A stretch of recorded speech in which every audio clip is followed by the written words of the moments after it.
তটিনীকে বিয়ের প্রস্তাব নিয়ে এলে পরীক্ষিত সেনকে উচিত শিক্ষা দিয়ে দেয় পরশুরাম। হ্যাঁ বন্ধুরা, এমনটাই দেখা যাবে। বিস্তারিত জানতে ভিডিওটিতে লাইক দিয়ে চ্যানেলটি সাবস্ক্রাইব করে শুরু থেকে শেষ অবধি দেখতে থাকো। গল্পের শুরুতেই দেখা যাবে তটিনী তটিনী বাড়িতে সবার সামনে বলছে, আমি এসবের কিচ্ছু জানি না। তখনই দীপালি বলে, তোর বিরুদ্ধে যে নোংরা চক্রান্ত করা হয়েছে সেটা আমি বুঝতে পারছি, কিন্তু এই চক্রান্তটা কে করলো সেটাই তো বুঝতে পারছি না। প্রতিনিয়ত সোশ্যাল মিডিয়ায় তোর ছবি ছাপানো হচ্ছে, তোকে নিয়ে কত রকমের কেচ্ছা লেখা হচ্ছে। এগুলো যদি চলতে থাকে আমাদের পরিবারের রেপুটেশন কোথায় গিয়ে দাঁড়াচ্ছে, তোর কি কোনো ধারণা আছে? তখন এই কথা শুনে তটিনী বলবে, মা আমি তো এসবের কিচ্ছু জানি না, তবে আমাকে কেন এই কথাগুলো বলছো? আমি কি করতে পারি? আমি কি কোনো কিছু সমাধান করতে পারি বলো তো?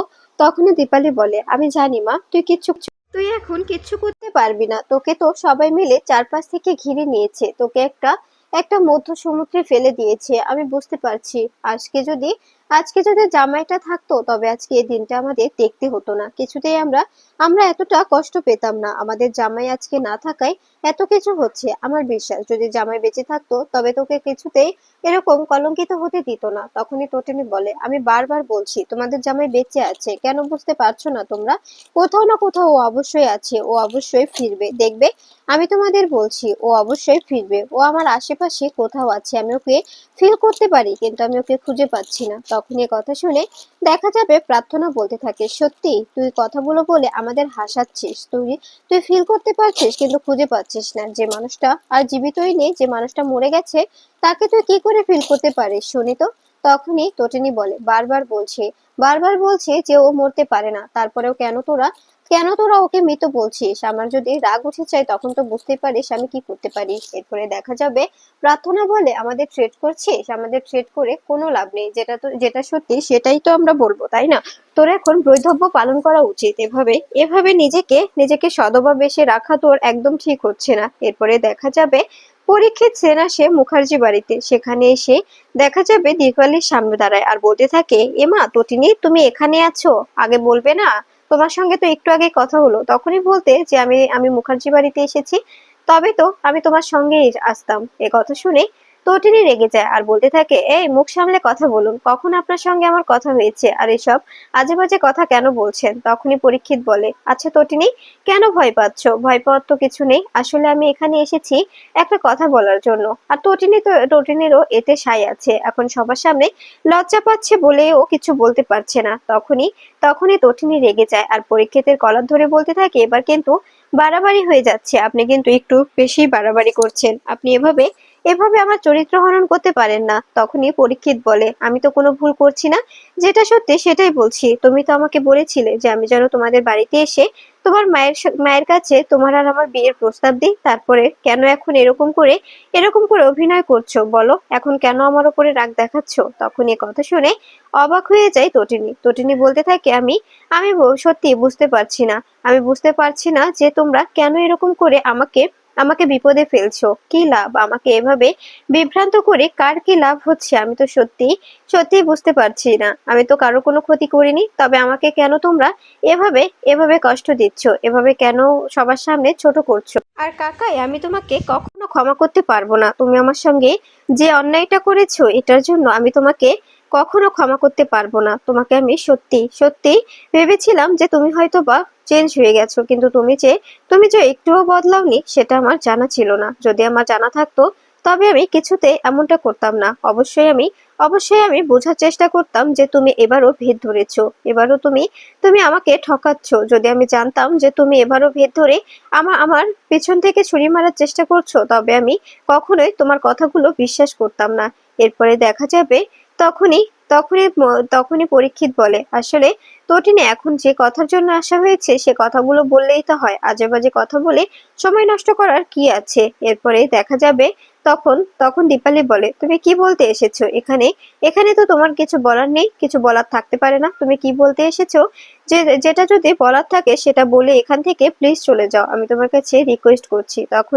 তখনই দেখা যাবে এ কথা শুনে পরীক্ষিত বলে, আসলে আসলে আমি বলতে চাচ্ছিলাম যে তটিনী তো এখন এখন আর পরশুরাম নেই, তটিনী তো এখন একা। তাই যদি আপনারা আপনারা কোনোভাবে আমার আর তটিনীর বিয়েটা সম্পূর্ণ করে দিতেন, আমরা দুজনে সংসার শুরু করতাম, বাচ্চাগুলোর দায়িত্ব আমি নেব, কখনো ওদেরকে বুঝতে দেব না যে ওদের বাবা আর ওদের মাঝখানে নেই। এ কথা শুনে দেখা যাবে তটিনী রেগে যায়। ঠিক তখনই তখনই আড়াল থেকে পরশুরাম সবকিছু সইতে না পেরে সবার সামনে চলে আসে। সবার সামনে এসে পরীক্ষিতের কলার চেপে ধরে বলতে থাকে, তোর এত বড় সাহস, তুই তটিনীকে বিয়ে করতে চাস, আমার বাচ্চাদের দায়িত্ব নিতে চাস কেন? ওদের বাবা কি মরে গেছে? ওদের বাবা এখনো এখনো জীবিত আছে। ওদের বাবাকে মারা এতটাও সহজ নয়। কার এত কার এত কম আছে যে ওদের বাবাকে মারবে? ওদের বাবাকে কেউ মারতে পারবে না। ওদের বাবা একজন লড়াকু। ওদের বাবাকে মারতে গেলে 10 বার 10 বার নিজেদের মরতে হবে। তখনই এই কথা শুনে সবাই অবাক হয়ে যায়। তখনই দেখা যাবে জিৎ গিরগিটির মতো রং পাল্টে বলতে থাকে, বাবা তুমি বেঁচে আছো? আমি বারবার বলেছিলাম যে তটিনী, তুই তুই এভাবে মারতে পারলি? আমার বিশ্বাস ছিল যে তোমার কিচ্ছু হতে পারে না। তা এখন এখন আমার পুরোপুরি বিশ্বাস হয়ে গেল যে তুমি জীবিত। তখনই পরশুরাম বলে, আপনাদের সঙ্গে পরে কথা বলছি, আগে আমাকে এদিকে কথা বলতে দিন, তারপরে আমি সবার সঙ্গে কথা বলবো। এরপরে দেখা যাবে এ কথা বলে এ কথা বলে তখন পরশুরাম পরীক্ষিতের গলা চেপে ধরে বলতে থাকে, বল এখন এখন বল, কি বলতে এসেছিস আর কি বলতে চাচ্ছিস, সবটা সবটা ক্লিয়ার করে বল, আমরা শুনছি। এ কথা শুনে দেখা যাবে পরীক্ষিত ভয় পেয়ে যায়। পরীক্ষিত বলে, তার মানে তার মানে কালকে ও বাড়িতে আপনি ছিলেন? তখনই এ কথা শুনে পরশুরাম হাসতে থাকে আর বলতে থাকে, হ্যাঁ আমি ছিলাম। তুই কি করবি? কি কি ভয় পাচ্ছিস? এখন কেন ভয় পাচ্ছিস? একটুও ভয় পাবি না। তুই তো ভয় পাওয়ার লোক নয়। তুই তো নিজেই বলেছিলি যে তোর নাম পরীক্ষিত সেন, তুই কখনো কাউকে দেখে ভয় পাস না, তবে এখন কেন ভয় পাচ্ছিস? তখনই পরীক্ষিত বলে, আমাকে আমাকে এখানে আটকে রাখার মানেটা কি? আর আমাকে এভাবে এভাবে কলার ধরে আছো কেন? আমার কলারটা ছেড়ে দাও বলছি। আমার কলার ধরার কোনো অধিকার নেই তোমার। তখনই কথা শুনে পরশুরাম বলে, তোর কলার ধরার যদি আমার অধিকার নাই থেকে থাকে, তবে তুই কেন কেন আমার পরিবারের দিকে হাত বাড়িয়েছিলি? তো আমার পরিবারের দিকে হাত বাড়ানোর অধিকার যদি তোর থেকে থাকে, তবে তোর কলার ধরার অধিকারটাও আমার আছে। এ কথা শুনে দেখা যাবে তটিনী পরশুরামকে জড়িয়ে ধরে আর বলতে থাকে, তুমি তুমি জীবিত আছো? আমি জানতাম তুমি জীবিত আছো, তোমার কিচ্ছু হতে পারে না। আমি আমি বারবার বলেছি, কিন্তু কেউ আমার কথাগুলো বিশ্বাস করেনি। সবাই বারবার বলেছে যে তুমি মৃত, তোমাকে তোমাকে মেরে ফেলা হয়েছে, আর মেরেছি আমি। বিশ্বাস করো, আমি মারিনি, আমি তোমাকে মারিনি। আমাকে আমাকে ফাঁসানো হয়েছে, খুব বাজেভাবে ফাঁসানো হয়েছে। তোমাকে মেরেছে মেরেছে এই ছোটকা, বিজিত লাহিড়ী, তারপরে বাবিন মুখার্জি, এরপরে আছে সৌরভ ও মহিতোষ মজুমদার। এরা সবাই মিলে চক্রান্ত করে তোমাকে মারতে চেয়েছিল, আর আমাকে আমাকে জেলে পাঠাতে চেয়েছিল, আর আমার বাচ্চাদেরকে অনাথ বানিয়ে দিতে চেয়েছিল। ওরা এটা প্ল্যান করেছিল। তখনই পরশুরাম বলে, আমি সবটাই জানি তটিনী, আমাকে কিচ্ছু বলতে হবে না, আমি সবকিছু জানি, আমি সবকিছু বুঝি। তখনই তখনই দেখা যাবে তটিনী বলতে থাকে, তুমি আমাকে প্লিজ ভুল বুঝো না। আমি আমি তোমার কাছে রিকোয়েস্ট করছি, তুমি আমাকে ভুল বুঝতে পারো না। আমি আমি কোনোভাবে তোমার তোমার ভুল বোঝাবুঝি নিয়ে থাকতে পারবো না। তখনই এই কথা শুনে দেখা যাবে পরশুরাম বলে, আমি তোমাকে ভুল বুঝিনি তটিনী, আমি জানি যে তুমি কখনো এরকম একটা জঘন্য কাজ করতে পারো না। এরপরেই দেখা যাবে লাট্টু পিকু পরশুরামকে জড়িয়ে ধরে আর বলতে থাকে, বাবা পা তুমি এসেছো, আমরা জানতাম। আমি বারবার মাম্মিকে বলেছি, মাম্মি আমাদের পা ফিরবে না, আমাদের পা কখন ফিরবে?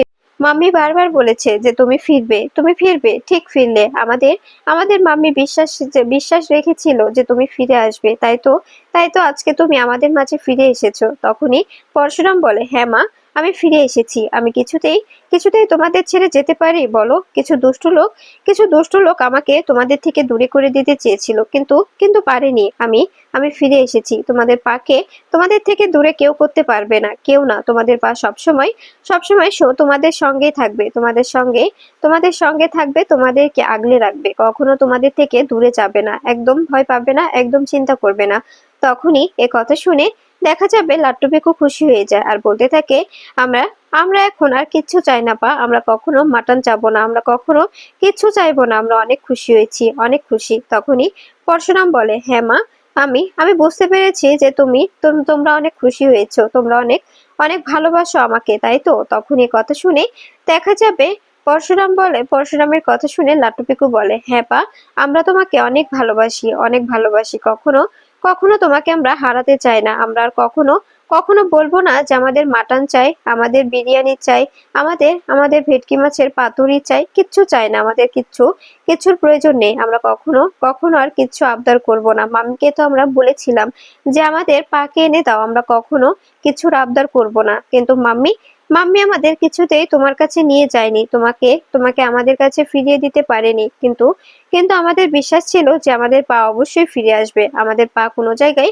হারিয়ে যেতে পারে না, আমাদের পাকে ফিরতেই হবে। আমাদের কাছে আমাদের পা অবশ্যই ফিরে আসবে। একটা সময় আমাদের পাকে আসতেই হতো, তাই তো তুমি এসেছো পা। তখনই তখনই লাট্টু পিকু বলে, হ্যাঁ হ্যাঁ পা, তোমাকে আমরা অনেক মিস করেছি। সবাই সবাই ক্লাস করছে, স্কুলে যাচ্ছে, পড়াশোনা করছে, কিন্তু আমাদের আমাদের কোনো পড়াশোনা হচ্ছে না পা। আমাদের স্কুলে এলাও করছে না, আমাদের স্কুল থেকে টিসি দিয়ে দিয়েছে। আর সবাই সবাই শুধু বলে যে আমাদের মাম্মি নাকি পাকে মেরেছে, আমাদের মাম্মি একজন ক্রিমিনাল। সবাই আমাদের মাম্মিকেই অপমান করে, অপদস্থ করে। তাই তো আমরা স্কুলেও যেতে পারি না। তখন এ কথা শুনে দেখা যাবে পরশুরাম বলে, চিন্তা করো না, আজকের পর থেকে তোমরা দুজনে স্কুলে যাবে, পড়াশোনা করবে ঠিকঠাক ভাবে।